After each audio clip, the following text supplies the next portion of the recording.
This is Tornado Talk, a podcast about one of nature's most fascinating phenomenon. Share your tornado story with us by email, Jen and Dan at tornadotalk.com. That's Jen and Dan at tornadotalk.com.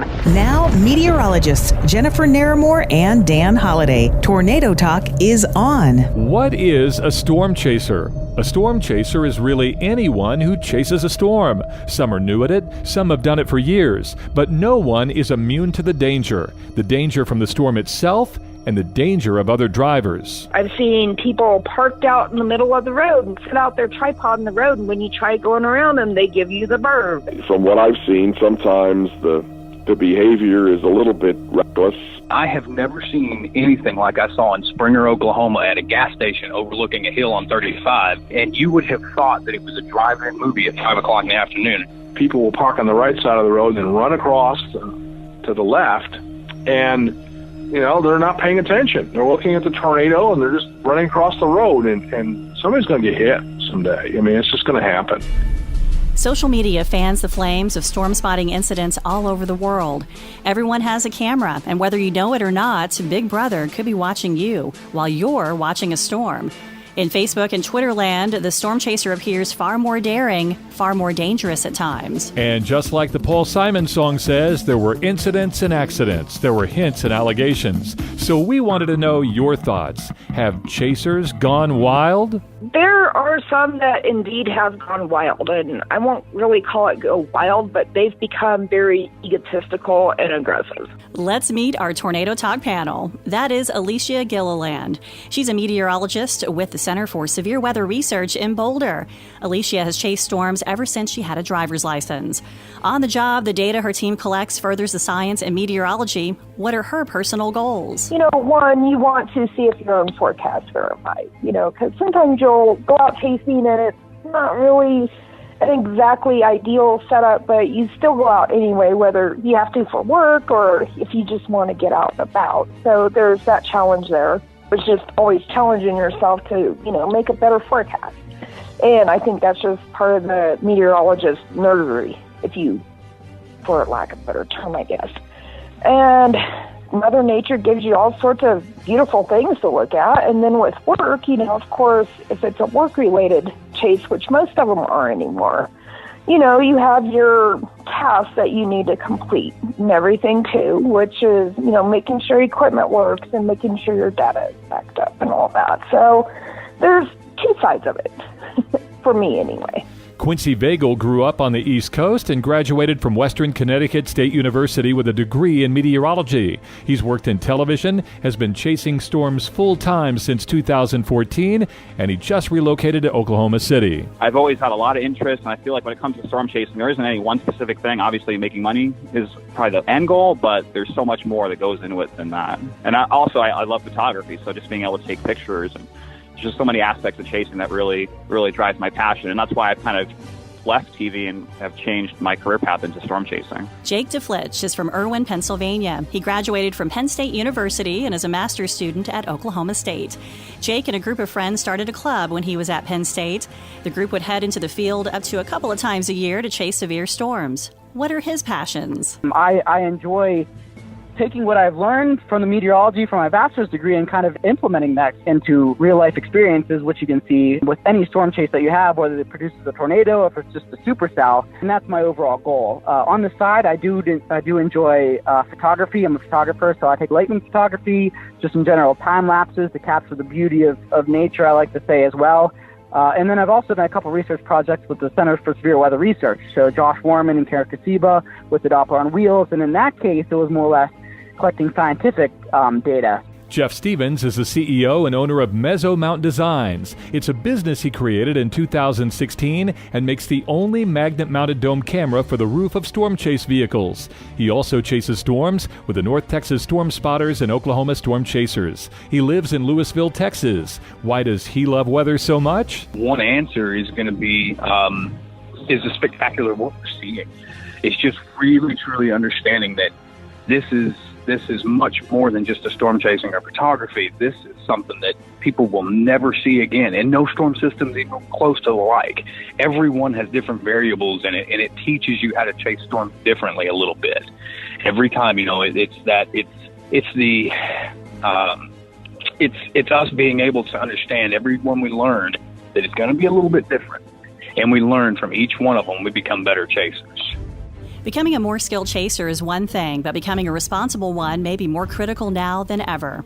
On big, severe storm days, the roads can get clogged with traffic, to the point that the probability of an accident is higher than it used to be. There have always been storms, so why are there so many storm chasing? Well, certainly the number of chasers has exploded, partly as a consequence of the way that TV stations and the Weather Channel and so on are showing video of tornadoes.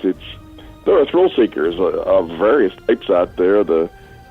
People that are rock climbing and hang gliding and you name it. There's an excitement of participating in activities that have a little bit of a danger involved in them, and so I think tornado chasing is one of those. And so there are people that are starting to go out chasing that haven't done it before, and so they're not as experienced, get themselves a little bit more in harm's way than some of the veteran chasers. That's the Weather Channel's Dr. Greg Forbes. During the Great Tornado Hunt, he's seen firsthand how busy the roads can be. Jeff Stevens says he believes storm chasing has replaced old ways of thrill-seeking. If you were to take the 80s and 90s, parachuting came out. That was a big fun. That was a big draw. You had your roller coasters and all of this. That was your kind of adrenaline junkies. They seem to go that way. Right now, all that stuff is kind of old. And I think that the way that social media is pushing everything new in our faces in such a way that people are out there looking for they're looking for the next big thrill or the next big adrenaline rush. And what better way to be a free rush than chasing a tornado? Think about it. There's no other real new way to experience adrenaline than that. You can video that tornado in 4K.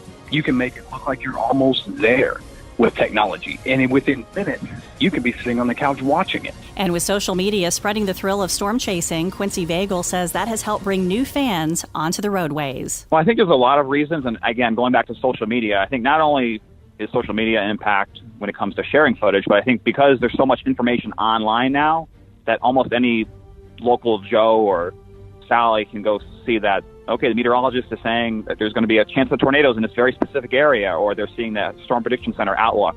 And that's kind of driving either local chasers or maybe novices to go out there. And they might get lucky, but at the same time, that can create chaser convergence or can create a somewhat dangerous situation where people who are not very knowledgeable in the science behind it or even in just the experience of being a storm chaser, that's where things can get kind of difficult. Alicia Gilliland says Hollywood has made storm chasing larger than life. When you have movies come out that kind of glorify storm chasing, whether it be like Twister or Into the Storm or things like that, that brings out an influx of people. You have your growth of your tour companies, which this year I've seen tour group placards out there that I've never even heard of before.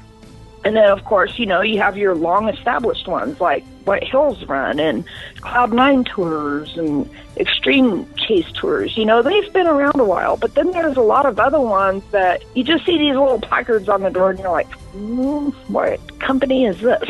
Or quote-unquote company is this? It just kind of looks sketchy. And that's where the divide is. If the road is open to anyone to storm chase, who has the right to say that someone can't? And with more people than ever in the search for storms, it's become just plain crowded out there. We know there's the thrill and the adrenaline rush, but there's also fame. Do getting likes and shares on social media drive the interest in storm chasing? I do think that there is a huge push to get it out there. The first one, be the first one. There's always that big push. I think it does. I think it has more substantial impact than money at this time. We see more and more photos in general of just storms itself, mainly from chasers. And I think part of that is due to the fact that more are seeing the fact that they can do this through social media, and then they do it themselves. We're probably going to continue to see this growth as, chasing isn't relatively new, but we're going to see more meteorology students come in, more interested in it, and it's just going to keep culminating in an increased number of chasers. I think that's a huge impact. I think we see a lot of chasers, they'll put stuff up that's not even that impressive, but depending on how you tag it or depending on what kind of words you use, that can be something that goes viral. Or for example, I know a chaser that I actually went to school with. He drove into a tornado this year. I mean, it was more like a glorified dust devil, but just to get that video to put on social media or that picture, that definitely drives chasers too. And with fame comes money. Producers and media watch for images and videos of severe storms that they believe will drive their web traffic and viewership. They may contact a storm chaser on social media and ask to use it for free. Some storm chasers even have brokers that sell and send storm video to networks. In the we want it now world we live in, the early bird gets the worm. In other words, the first storm chaser who captures the ideal shot could have fame and money. Is that another reason chasers have gone wild? Alicia Gilliland says yes. Absolutely. A lot of times we'll be sitting in a parking lot. Of course, our crew tends to attract chasers coming around because they want to take pictures or talk or whatever else. And a lot of tour groups will come up and everything. And it's not so much tour groups, it's the individual chasers.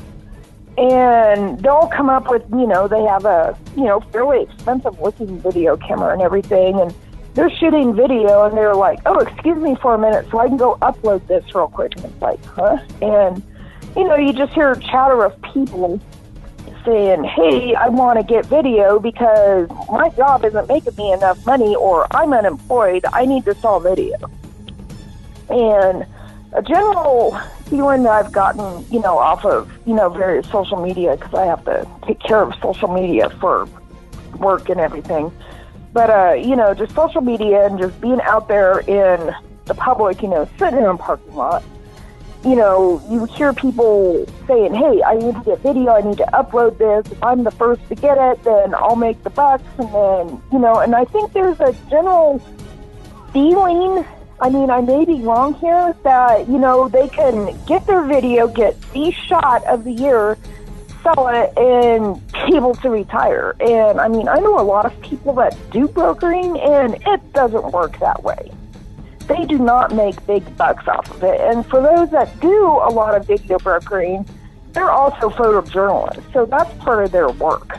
But for chasers to be out recklessly driving to get the shot or parking in the middle of a road and setting up a tripod in the road to get the shot, which I have seen people do that, it's just asinine. So, yeah, there's definitely the push to make a buck. Driving for hundreds of miles in search of a storm eats gas.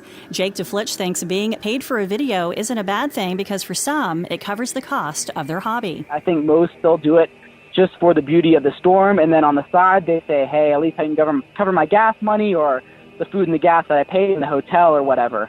But I think still within the chaser community, it's primarily, or at least I hope, to think it's primarily the fact of the storm itself rather than gaining any funds. I think money is part of it, but I don't think it's the number one reason or the biggest reason. I think a lot of chasers, they just want to be there and get pictures and experience the thrill of a storm. But I do think for a relatively small part of the community, it is about getting as close as possible, and that could mean being reckless. But in turn, the hope is to make a good amount of money, which if you're really close or if you get crazy hail footage or damage, then there's the potential to make a lot of money. So I think that's part of it, but I think when it comes to chaser convergence, there's a lot more to it than just the money aspect. Quincy Vagel says he's earned money from his footage, getting $1,000 for his video of the May 2016 tornadoes near Dodge City, Kansas. Jeff Stevens is worried that fame and money are putting lives at risk, especially for beginners who haven't yet learned the ropes. I think that the money aspect, you get these, a lot of the times you see the new chasers that are with the certain, media outlet groups, they're younger, and it's like they have a death wish almost. I'm going to be the one that hits social media and makes it big. I'm going to be that 15 minutes of fame by getting up close to a tornado because the video, the closer you are, the more you get paid. So yeah, inherently, I definitely think that the money aspect of it out there, albeit small, can still draw. And I think it makes people lapse in their judgment a little bit as to where they don't respect their limits. And as soon as a chaser doesn't respect their own limits, that's where they're going to get in problems. Because if you forget what you're comfortable with and what your knowledge level is, then you're relying on other people that may not be around you because they've already left. Even those who have been at it for years are the target of criticism for doing things that have been caught on video. Storms don't wait for chasers, and if you aren't in the right place at the right time, you may miss it all. Mix in fame, money, passion, and timing, and often that seems to result in witnessing erratic behavior.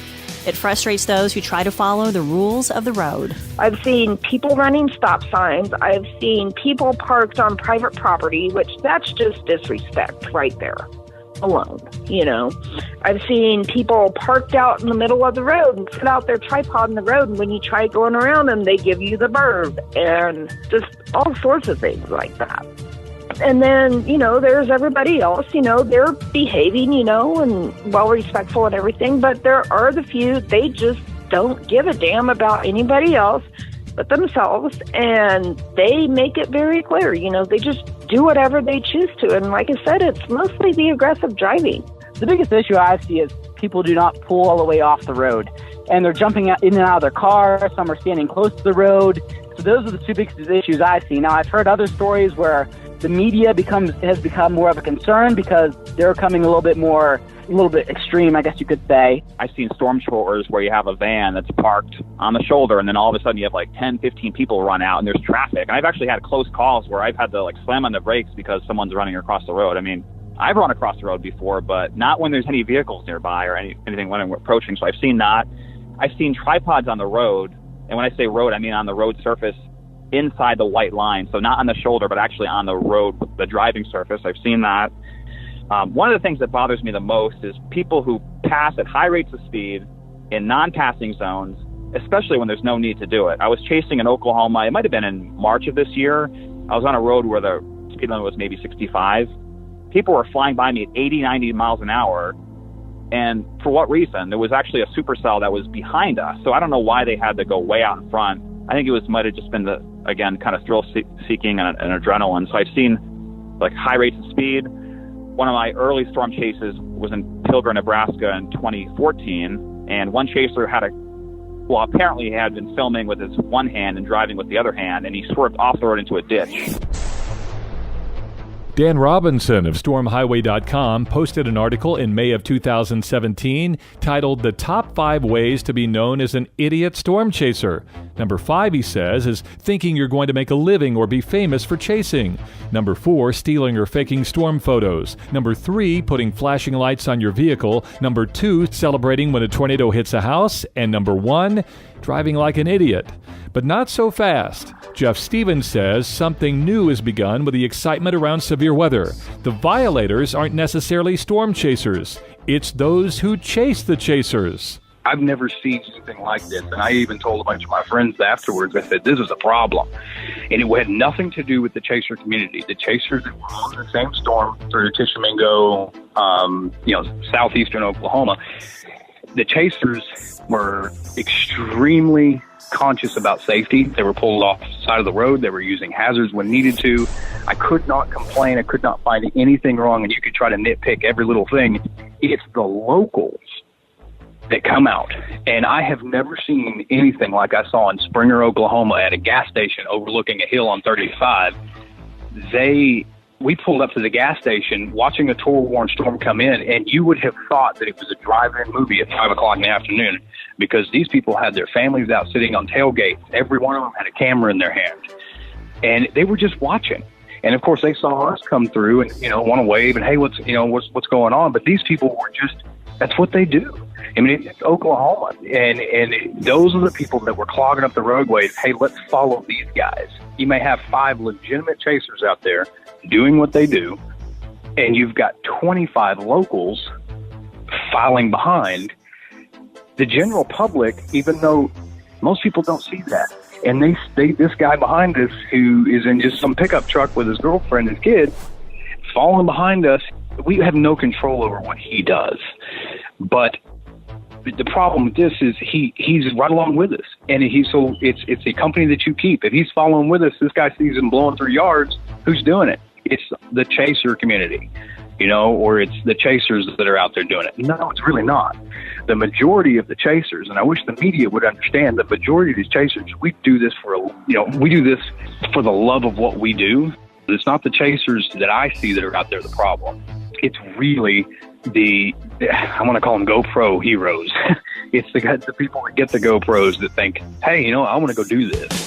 Breaking the law, breaking the law, breaking the law, breaking the law. In order to be fair, we turn that same question around on members of our Chaser panel. Have any of them ever broken the law while storm chasing? The biggest thing I would probably say would be a little bit over the speed limit. Meaning to try to stay away from other chasers. Like I said, I try to stay far enough back. There's been times where I've had to go over the speed limit just to keep up with everybody else. Not too crazy over the speed limit, but yeah, it happens. I try to not drive too fast, and honestly, because I drive so many miles, a lot of times I'm actually driving below the speed limit if it's like 80, but there have been some times where I've gone, let's just say, well over the speed limit to either catch up to a tornado or to get up to a storm. For me personally, if I'm going to drive at that rate of speed, usually it's only on straight, flat roads where there's little or no traffic. I would say to have broken the law, never intentionally. Occasionally it will speed here and there, like a 4, 5, 6 miles an hour over, something like that, yeah.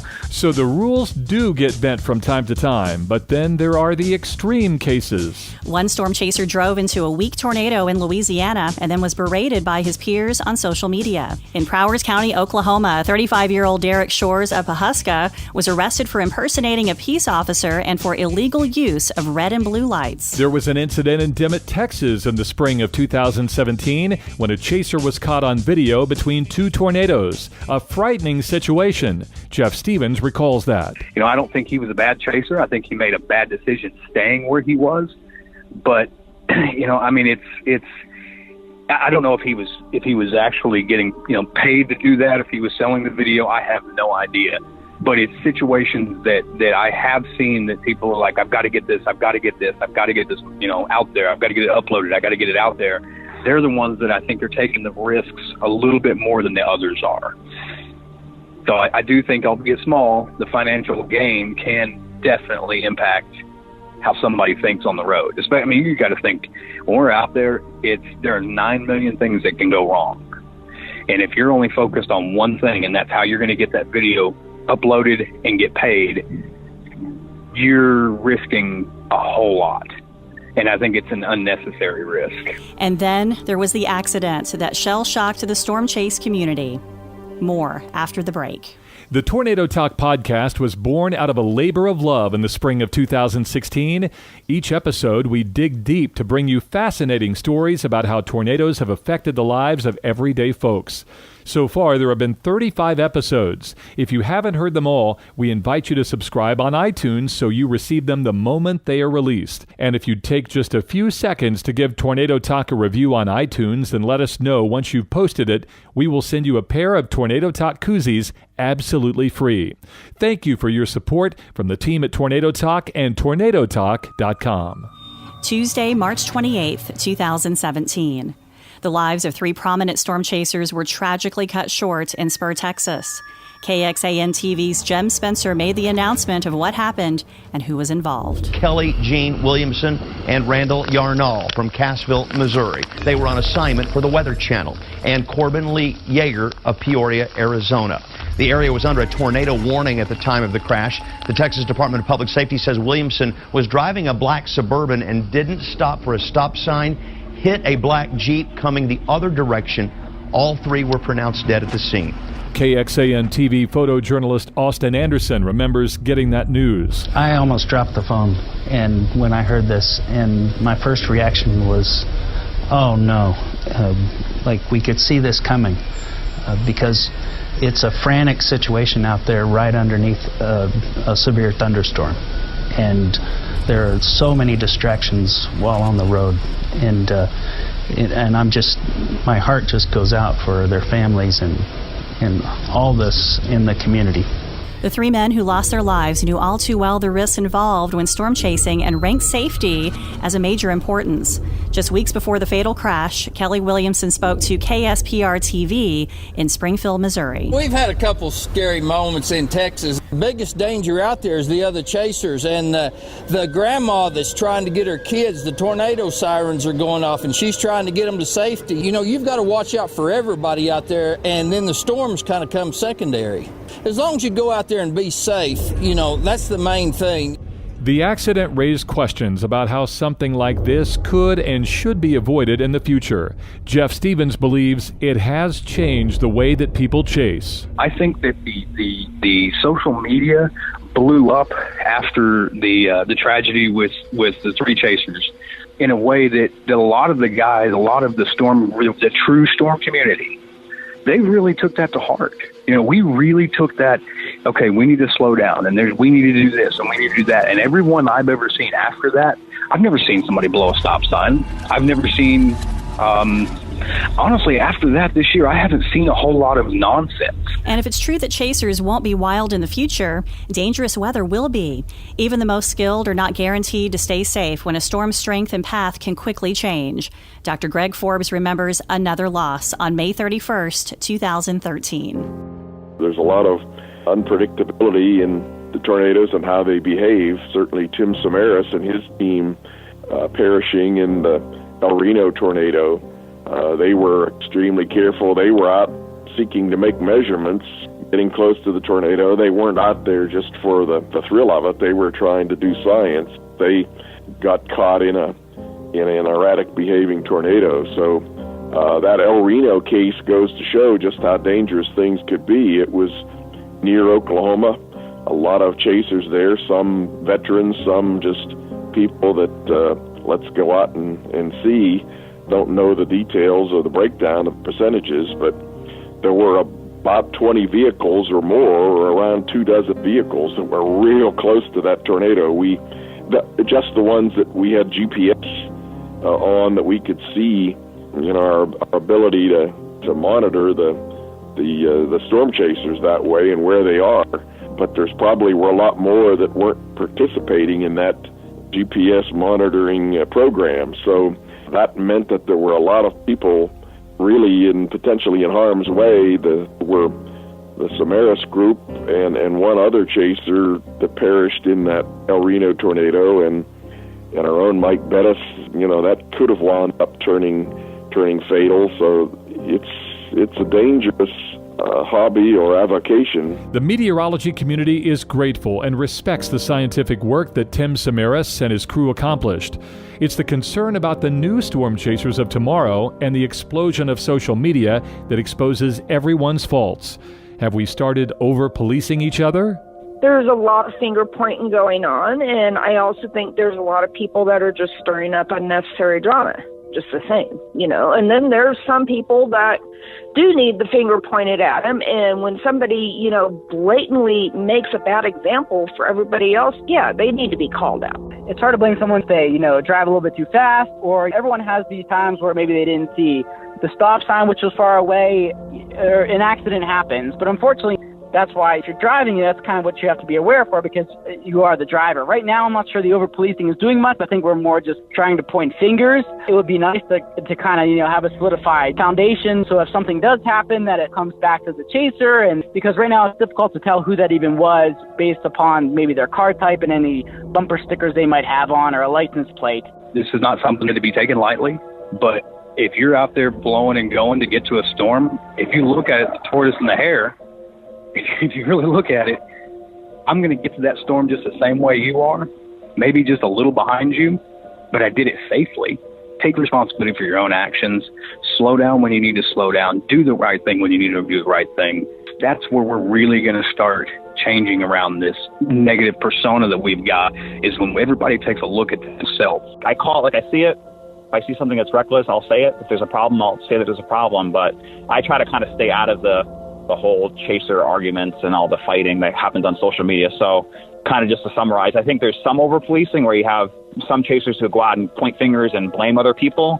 But at the same time, there's also that other side of it where some people are just naive to the whole thing and try to brush it off as there being no problem. When storm chasing originated, there wasn't the technology there is today to guide the inexperienced right into the heart of the storm. Veterans will argue that their only resources were scribbling down model data, having a weather radio, a road map, and using their instincts to be in the right place. That may be why there were so few storm chasers back then. But when you add in fame online, the potential for a payday from networks and advances in technology, that leads to more interest, more people on the road, and more distractions in the vehicle. Maybe there is a solution to this, or maybe not. Quincy Bagel says it's difficult. I really honestly don't think there's any solution to it. Just unfortunately, if there's more accidents or if more tragic things happen, that might turn people's opinions around a little bit or change their approach. But I think there's no way to do it. I think some people I'd put with the idea of doing like chaser licenses or having like chaser education programs. I don't really think that's the issue. And I think over-policing, that will be a problem because then chasing won't be fun anymore, or you'll have to go out and take a class or get a license or get a degree in something. I don't think that's realistic. But at the same time, there really needs to be more awareness. So maybe it just comes down to if more chasers kind of speak out. But when I say speak out, I don't mean like call people out and point fingers, but honest opinions. And I think having the dialogue in this podcast really will be good because we'll see a lot of perspectives and get different people's ideas. And I have my ideas, but I'm sure other people have good ideas when it comes to how to stay safe or things that they've seen or things that they would do differently. So that's where I stand with that. Alicia Gilliland is not so optimistic either. I think it's going to continue to get worse. I mean, the thing is just society in general. You know, there's becoming a less of, respect for each other. People are more offended by any little thing out there, and people are quick to point fingers, but yet they're the last to look at themselves in the mirror, so to speak. And I mean, it's going to just require just a change in everybody's attitude, a mutual respect for each other. Like I said, we're all out there after the same thing, different motivations, different reasons why, whether it's research or just enjoying nature or, people want to get video or take pictures or study them, whatever it is. We're all out there for the same thing. It's just a mutual respect, and that's what's really lacking out there. And I think we can kind of say that that's kind of the trend with society in general anymore. Jake DeFlitch is hopeful, but points back to being safe on the road. I'm not sure there's any easy solution that even I have now. Just in general, you just hopefully, the ethical portion of people just realizes that, if you are chasing, if you are driving, that safety is the number one concern. And this is, of course, not just for chasers. This is everyday public does this, whether they just run through a stop sign, whether they're texting and driving is a big thing. Sleeping at night's a big thing now, possibly while driving or falling asleep. So it's just really taking those precautions really to ensure other safety as well as your own. Jeff Stevens says the solution is obvious. Use common sense. That's the simplistic answer, is use common sense when you're out there. Because every storm system is different. Respect and know your limit. Dr. Greg Forbes says controlling chasing wouldn't be simple. I don't know what the answer is. I don't think you can regulate it.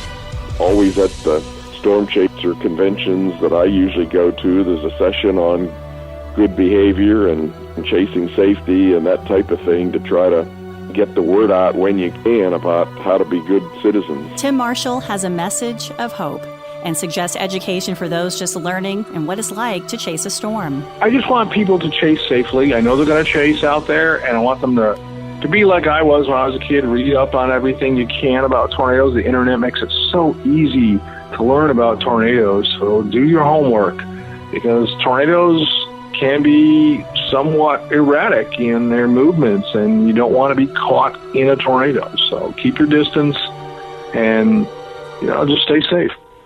Tornado Talk is written, researched, and produced by Jennifer Naramore and Dan Holliday, with assistance from Brandon Molyneux. Audio courtesy of KXAN-TV and KSPR-TV. We explore and investigate nature's most fascinating phenomenon on every episode of Tornado Talk. Subscribe on iTunes. Catch up on past episodes as well by binge listening anytime online at tornadotalk.com.